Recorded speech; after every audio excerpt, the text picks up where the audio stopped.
Man, it seems like even though the hater is in Brazil, things are still happening all over the place in wrestling up in this mug. Yeah, I know some breaking news, some big news today. Apparently, some guy called Rampage Jackson, which is a weird-ass name. It sounds like a girl name if you ask me. But apparently, he's the son of Rampage Jackson, the former UFC mediocre fighter, you know? As everybody knows, the hater likes to shit on the UFC a lot because I think it's overrated. It's very similar to WWE in that they exaggerate the heights of the people, and of course they exaggerate their athletic prowess. But I've always liked Rampage. He's always putting on good fights and everything. His son, on the other hand, is a fucking retard, and he's a complete pussy. So, for those that don't know, let the hater let you know. You heard? So apparently there's some indie jobber event somewhere in the United States, and the son of Rampage Jackson, for absolutely no reason, has been booked to be in this event. Now, obviously, lower level events, wrestling events and otherwise, but in this context, obviously wrestling events, lower level events, generally speaking, right, are going to draw lower level jobbers, right? And there is a nice little niche where some people can make some money and maybe get their name out there by being like just famous enough to where, like, you know, they might draw like one person, right? Which doesn't seem like a lot of people, but going from 40 people to 41 people, or even worse, going from 15 people to 16 people, you know, I don't know, that maybe that's a big deal for these jobber ass like divisions, right? So, you know, Rampage Jackson's son is booked there, and backstage there's an altercation, right? Or whatever the fuck they call it. It's not backstage because, you know, they don't have a stage, motherfucks. We're talking low-level shit. So backstage there's like an altercation, but it's kind of like a work, right? Where this fat guy who's a wrestler hits the son of Rampage Jackson with an empty beer can on the head, and the son doesn't sell it and gets offended. Now, up until this point, the son is completely justified. It's like, yo, I'm out here like doing my own thing, and you're harassing me for some clout, right? Because the son had cameras around him and everything. You know, he thinks he's like a celebrity. It's like, newsflash, kid, nobody even knows who Rampage Jackson is anymore. Nobody gives a fuck. Like, you're the son of like a D-list celebrity. But anyways, that's neither here nor there. The point is, he gets like, you could say, attacked by this wrestler, right? And then somebody tells him, yo, you got to give him a receipt. Now, obviously, the haters fans are intelligent. They're obviously also wrestling fans, so they know what that means. But for anyone that might straggle along to this channel, a receipt in wrestling is kind of like exactly what it sounds like, right? A form of payback. If someone mishandles you one way or another, you are effectively entitled to mishandle them once without consequences, right? It's like, you know, and the philosophy of it is, if you do this during a match, the other wrestler is going to prioritize the match over like beating the shit out of you, right? So for example, like Brock Lesnar legit hit Braun Strowman in the middle of the match, right? Braun Strowman is like, oh, okay, like that's what's happening right now, you know what I mean? I'll let him get a few shots in me that I have to tolerate because otherwise the match is gonna look like shit, and that's my priority as a professional, right? So what happens is Rampage's son, Raja, girl name over there, girl name picks up this fat bastard and does like a slam on him, you know? It looked pretty good. Then he gets in the full mount and starts raining down unanswered shots. The guy is either knocked out by the slam, but if he ain't out by the slam, the first shot and certainly the second shot put him out. And he hits it about like 15, 20 more times. Now, for those that have ever been hit in the face, that's good, right? You never want to get hit in the face. It hurts, it sucks, and sometimes there are long-term consequences. Like one time the hitter got into a bar fight, you know what I'm saying, with a bouncer. And, you know, I would say it was a pretty even fight. Like, we both punched the shit at each other. But my face was numb for, like, 4 days. Like, the left side of my face. Like, when I would shave, I couldn't feel it. Because, you know, we were both in our 20s, and we beat the shit out of each other, right? So these things happen, you know what I mean? And it's not good to get hit in the face. Especially with bare fists. With a boxing glove, it actually hurts more. A lot of people don't know this. It hurts more, but the impact is not as deleterious to your well-being, you know what I mean? But it hurts like hell. That's another thing nobody ever talks about. Getting punched in the face, like for real, hurts like hell. It sucks. Yeah. Now, other things that people don't know is if you hit someone while they're unconscious, in any capacity, right? Like if you hit someone while they're asleep, Like if your friend's sleeping and you punch him in the face as hard as you can kill him, because the body doesn't know how to protect itself because it's not aware of any incoming attack, right?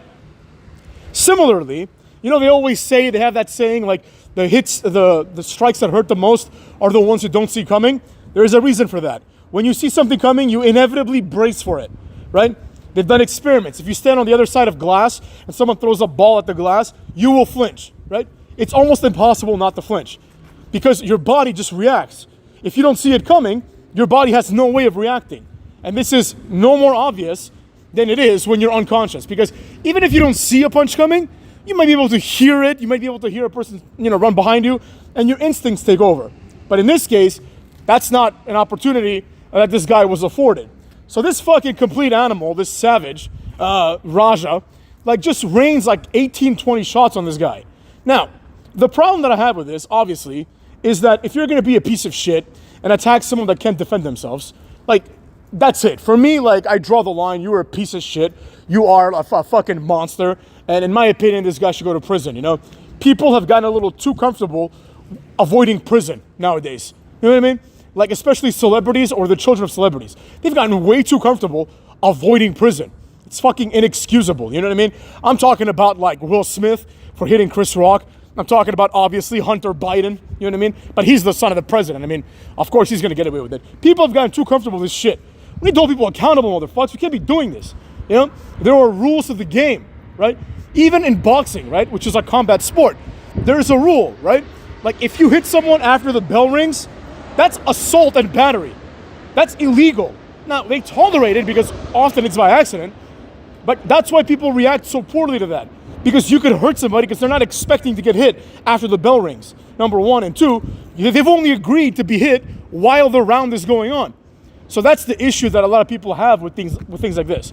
Now, this piece of shit, Raja, girl name over here, this guy, after he nearly kills this person, who knows what damage this guy's gonna go through. A lot of people, they watch movies, they play Street Fighter, and they're like, oh, Guile is back in Street Fighter 6. That means all the beatings he took in Street Fighter 1 and 2 did nothing. Yeah, that's not in the real world.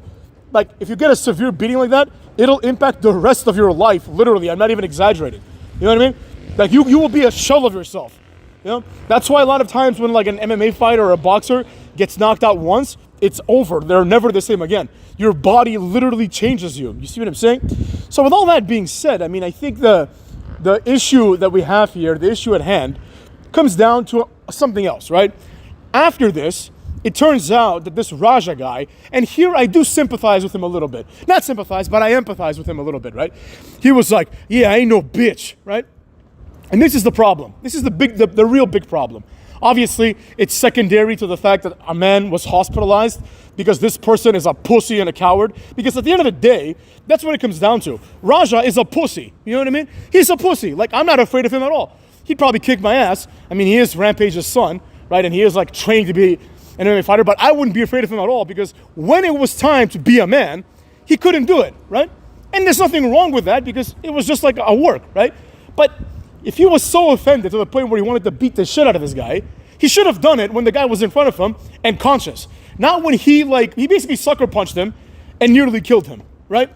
That's the kind of pussy he is. He's the lowest level of pussy, And that's the problem. He apparently was egged on by his dumbass followers on his stream, right? Who, of course, they're probably 10-year-olds that follow this retard, right? Because why the fuck would you follow this douchebag, right? And they probably told him yo, this guy got in your face, smashed a can on your head, and you did nothing about it, which is a fact. It's a fact. But nevertheless, right? This is not the time of the sword anymore. We should have the ability to resolve things with words and professionally if it's a professional setting, right? But if you want to resolve it by hands, then okay, mutual combat. Just tell the guy, look, man, you hurt me, you hurt my ego. I'm a fragile man. Nothing wrong with that. I'm not even trying to be funny. You hurt my ego. I'm a fragile man. The hater knows some dudes who are great dudes. They're great dudes. They're tough guys, many of them, but they are fragile in their ego, right?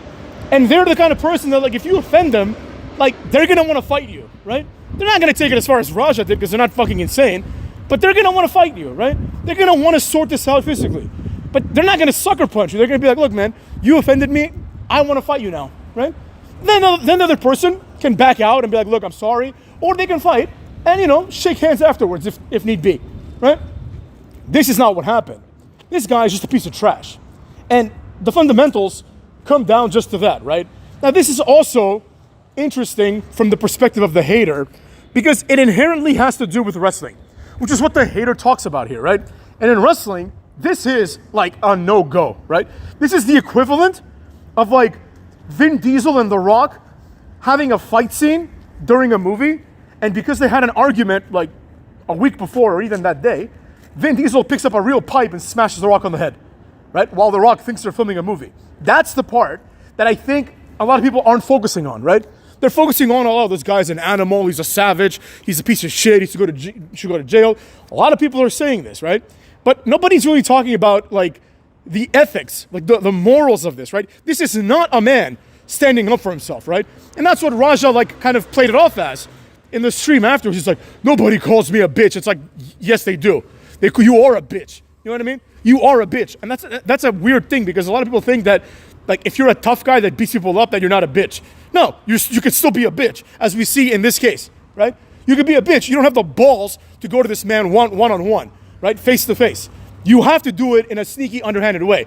And in my opinion, I don't know anything about Raja, right? But I'm not convinced that this guy's gonna ever make it. I mean, hopefully he goes to prison, but he's never gonna make it in MMA. He's like this scrawny-looking some bitch, like the guy who he destroyed. I think in a real fight, he would beat his ass. You know what I mean? That's what I think, but who the fuck knows, right? So, like, you know, he is a pussy. And a lot of people, like, in settings like wrestling or acting or anything where there's a level of trust involved, right? Like, remember the Alec Baldwin shooting, right?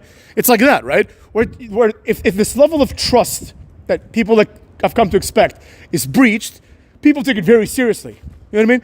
It really is like one of the most fucked up things of all time. It would be the equivalent of going to the barber to get a shave and the barber slits your throat, right? And he's like, yeah, I showed you who's tough, right? It's like, yeah, I was here to get a fucking shave and you took advantage of it, you know? It's like the most cowardly thing imaginable, you know? And wrestlers need to have some sort of systems to ensure this doesn't happen.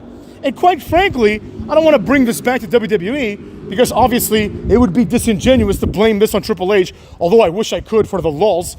But the fact of the matter is, when you have this kind of celebrity involvement, you know, and you don't treat wrestling with the proper level of respect that it needs as a craft, not an art form, not a sport, but it is a craft, right? It is a craft. It is the equivalent of, imagine if someone said, hater, I really like you. Hey, can you give me a close shave with a razor? I'd be like, I've never done that for somebody else, motherfucker. I might nick your fucking artery. I don't know how to do this. I can do it to myself, but I don't know how to do it to you, right? I have no experience in this. Or even worse, let me give you another example. Someone said, hater, I really like you. I love your YouTube channel. Hey, man, can you perform open heart surgery on me? The hater would be like, I don't know how to do this, motherfuckers. But for some reason, and I understand why, wrestling's simple, it's easy, right? It's not this hard job because at the end of the day, people like Jelly Roll can do it, and it doesn't look half bad, right? Like, Jelly Roll can go into Randy Orton's world and do what Randy Orton does, okay, right? But Randy Orton or Jelly Roll cannot go into like a mechanic's world and fix a car unless they know how to do it, you know? So there is an element of that. But the fact of the matter is, by over-relying on celebrities to the point where now we're talking about Raja Jackson, girl name, right? We're talking about him, like someone like him, someone of his stature, a nobody. Like nobody knew who the fuck this guy was until yesterday, right? Or until today, whenever the fuck it happened. I found out about it today, you know? When you introduce the celebrity element, you inherently bring forward an element of volatility, right? You introduce a child-minded celebrity. He's 25, he ain't no child, but, you know, the hater will admit, I made a lot of mistakes in my 20s, so, you know, I get that, right? But this guy's obviously not smart. He has no impulse control, right? He feels offended, and the hater knows people like this. I know people, or at least these people I don't really know personally, but I've heard of people who have been so offended that they've murdered someone, right? So there's worse people than Raja, don't get me wrong. I'm not saying it's just him, you know? And another thing that I saw, a lot of people made it about race. Believe me, motherfuckers, this has nothing to do with race. The hater has heard stories. I know people that are like as white as the day is long, right? The whitest people in the world. they've been offended at someone for like looking at them the wrong way. I'm not joking. And they've stabbed them with a screwdriver in the neck. All right? So it has nothing to do with that. Every race has crazy motherfucks. But they are crazy motherfucks. And they shouldn't be treated like equals. They shouldn't be treated like with any respect, you know? And more importantly, we should avoid having these people in professional environments. And again, obviously, we don't know for a fact, we don't know how to anticipate this from happening, right? It's not like the people from this indie jobber fest knew, oh, it's Raja, watch out for him. Like, nobody knew this, you know? But it doesn't matter, right? When you bring people that are not trained, when you bring people that don't take it seriously, that are using it as a stepping stone, you run that risk, right? Because what happened is not unforeseeable, right? What happened is someone came in and they're trying to establish themselves in the world of MMA. So they have to look like a tough guy, right? Because Dana White, I mean, let's be honest. Dana White is not going to sign somebody who just got a beer can smashed on its head, right? Unless this guy like proves himself in some other way, right? It helps the brand of this Raja kid to be a tough guy. So he has to act like a tough guy. And the problem is, he's not acting like a tough guy because he's stupid. He doesn't understand what makes someone a tough guy. He's acting like a fucking retard. He's pretty much ruined his life as far as I'm concerned. He's never going to amount to anything at this point, right? So at the end of the day, that's how it goes down, cucks. It goes down exactly like that. So people like Raja, you know, like they don't want to ruin their brand. So they feel disrespected. They're like, oh shit, my brand is losing value, right? For the same reason that The Rock and Vin Diesel have these prolonged discussions about what like their fight scene is going to look like in Fast and Furious, right? Where neither of them want to look like a bitch. Because at the end of the day, The Rock has an image and a brand to uphold, as does Vin Diesel. You see what I'm saying? So when you bring people that have other, you know, if you will, like other options or other goals or other anythings to your world, you have to treat them accordingly. You have to be like, oh shit, that's why Flo Rida doesn't get his ass beat and Heath Slater takes the beating. That's why Tozawa, who has no other brand other than Jobber, is going to get his ass whooped. You see what I'm saying? As Jacob Fatu would say, get in where you fit in, right? You got to know your role and shut your mouth. But the problem is, when you get people that don't know their role, because they're trying to develop their role, then you have to shut your mouth. And when you don't, chaos ensues. But anyways, in summation, you know, this is not a tragedy. I refuse to call it that. A lot of people are calling it an incident. They're using these like pussy-ass terms. You know, just call it what it is. This is a beating, a cowardly beating from a fucking girl named Pussy who attacked a random-ass dude who also fucked up, don't get me wrong. But anyone that's justifying this, it really is just a piece of shit. Straight up. Like, if you're like a fan of the haters, and you think that what Raja Jackson did is justifiable, unsubscribe right now. I want nothing to do with you. We are not of the same cloth. You are a piece of trash in the haters' eyes and always will be. See what I'm saying? We have to start taking a fucking stance about what is morally and immorally acceptable or unacceptable. Can't just like let this happen. Oh, he offended him, so the guy had the right to like beat him basically almost to death. If it weren't for other people stepping in, I'm pretty sure he would have kept punching him until the guy was dead. You know? I mean, I don't know his motivations. I don't think his motivations were, I really want to kill this guy. But I think it would have gotten to that point. I think it was pretty close as it was. So with that being said, this piece of trash, I really hope he burns in hell. Like if tomorrow I wake up and the news is Raja Jackson killed himself, Raja Jackson had a heart attack and died, I won't lose a wink. You know, these pieces of shit, people that are like that make the world worse, I want nothing to do with them. So I could give a fuck what happens to this kid. I hope it's something horrible. I hope it's like life in prison. It won't be. He'd probably get probation somehow. But, you know, I hope he just burns in hell, motherfucks. And I think that's what we've kind of lost track of, right? Consequences. The hater believes in forgiveness. If this guy comes out and says, look, man, you know, I lost it. I fucked up. You know, I'm very sorry to the guy. I will go to, you know, I don't care about anger management, but if he understands that what he did was fucked up, right? If he just says like, look, man, I really screwed up, you know? Sometimes people lose their cool, and that happens. The haters lost. I've never like beaten the shit out of somebody like that, but you know, people lose their cools, people lose their tempers, right? It happens. You know, it happens to all of us. But if you're 25, I think he's 25, and you're basically egged on by some retard on the internet who tells you like you're a bitch because like, you know, you're part of a wrestling shoot. Well, obviously, you have no business in wrestling. You have no business in entertainment. You have no business on the internet. You know, And it's as simple as that. But, you know, forgiveness is important if you seek it. If you seek forgiveness. But if you're out there saying, like, yeah, I ain't no bitch, I showed him, that fucking drop dead motherfucker, I don't give a rat's ass. You know what I'm saying? So that's all I gotta say about that. Cucks this. Take care of yourselves as the hater continues to enjoy Brazil up in this bitch.